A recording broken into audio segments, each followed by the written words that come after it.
দর্শক সরাসরি যুক্ত রয়েছি সোহরাওয়ার্দী উদ্যান থেকে। আপনারা দেখতে পাচ্ছেন যে এই মুহূর্তে সোহরাওয়ার্দী উদ্যানে অভিযান চলছে। এখানে যত অবৈধভাবে যে সমস্ত দোকান বসানো হয়েছিল সেই দোকানগুলো আপনারা দেখতে পাচ্ছেন যে এই মুহূর্তে গুড়িয়ে দেওয়া হচ্ছে। আপনারা জানেন যে ঢাকা বিশ্ববিদ্যালয়ের একজন শিক্ষার্থী 18-19 শিক্ষাবর্ষের শিক্ষা ও গবেষণা ইনস্টিটিউটের শাহরিয়ার আলম সাম্য এই সোহরাওয়ার্দী উদ্যানে নির্মমভাবে হত্যাকাণ্ডের শিকার হন। এরপরই মূলত নড়ে চড়ে বসে সিটি কর্পোরেশন সহ অন্যান্য দপ্তর।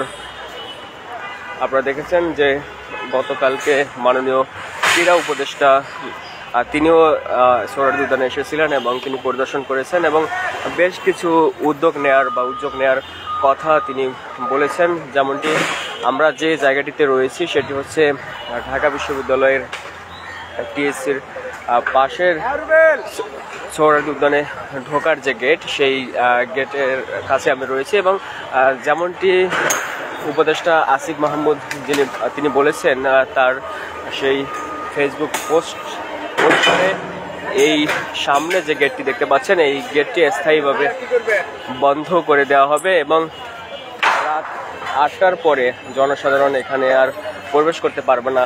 এর পাশাপাশি উদ্যানে যাতে মাদক বিক্রি না হয় এবং যাতে অবৈধ দোকান না থাকে এজন্য তিনি বেশ কিছু পদক্ষেপ নেওয়ার বিষয়েও তিনি বলেছেন এবং তিনি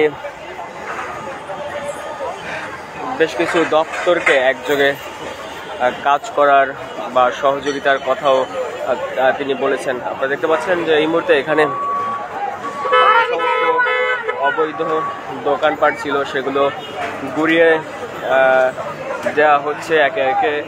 সেই বিষয়টি আমরা দেখতে পাচ্ছি। এখানে মূলত আওয়ামী লীগ সরকারের শেষ সময়টাতে অর্থাৎ তাদের পতনের শেষ সময়টাতে সোহরাওয়ার্দী উদ্যান ঠিক এই রূপে পরিণত হয়। এর আগে আপনারা জানেন যে সোহরাওয়ার্দী উদ্যানে সন্ধ্যার পরে সাধারণত কেউ প্রবেশ করতে পারতো না, কিন্তু আওয়ামী লীগ সরকারের শেষ সময়টাতে এবং আমরা যতটুকু জানতে পেরেছি ছাত্রলীগের অনেক নেতা এখান থেকে মাসোয়ারা পেতেন, যে কারণে এখানে দোকান বসানো হয় এবং অনেক রাত পর্যন্ত সেই দোকানগুলো সাধারণত খোলা থাকতো এবং সেটিকে কেন্দ্র করেই এই সোহরাওয়ার্দী উদ্যান আসলে আগের যে চিরাচরিত রূপ সেটি হারিয়ে ফেলে এবং এখানে ঢাকা বিশ্ববিদ্যালয়ের পাশের একটি জায়গা হওয়া সত্ত্বেও এখানে বহিরাগত অনেক মানুষের আনাগোনা বেড়ে যায়। পাশাপাশি এখানে মাদক বিক্রির পরিমাণও এখানে বেড়ে যায় এবং প্রতিনিয়তই এখানে গাঁজাসহ বিভিন্ন মাদক বিক্রি হয়। যদিও সেটি বন্ধের জন্য নির্দেশনা এসেছে, হয়তো সোহরাওয়ার্দী উদ্যানও রমনা পার্কের মতো সুন্দর সুশৃঙ্খল পরিবেশে ফিরবে, এমনটি আসলে মাননীয় ক্রীড়া উপদেষ্টার তথ্য মতে বা তার যে ফেসবুক স্ট্যাটাস তার মাধ্যমে অবগত হয়ে গেছে বা জানা গেছে। দর্শক, আমরা আপনাদেরকে আরেকটি বিষয় একটু দেখাবো। আমি ঠিক আবার সোজাসুজি দেখতে পাচ্ছি যে আরেকটি গাড়ি ঠিক অনেক দূরে সামনে একটি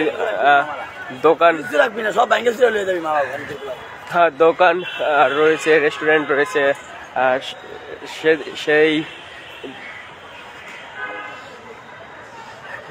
সেই দিকেও দেখতে পাচ্ছি যে গাড়ি গিয়েছে, হয়তো সেটিও ভাঙা হচ্ছে।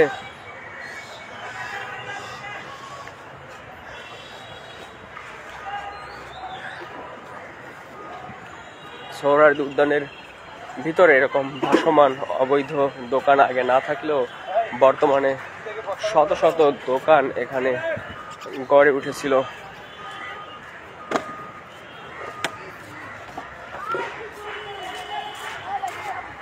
ভাই ওই পাশে রেস্টুরেন্টটা কি ভাঙা হয়ে গেছে না ভাঙতেছে? এখন বলতে পারলাম না, গিয়ে দেখতে পারেন।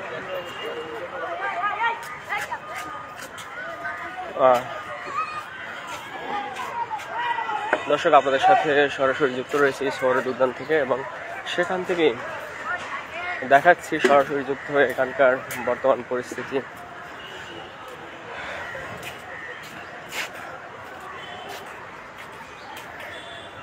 মূলত ঢাকা বিশ্ববিদ্যালয়ের 18-19 সেশনের শিক্ষার্থী নির্মমভাবে এই উদ্যানে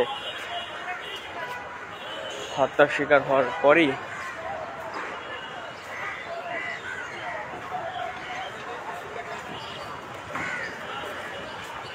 নড়েচড়ে বসে সরকারের বিভিন্ন দপ্তর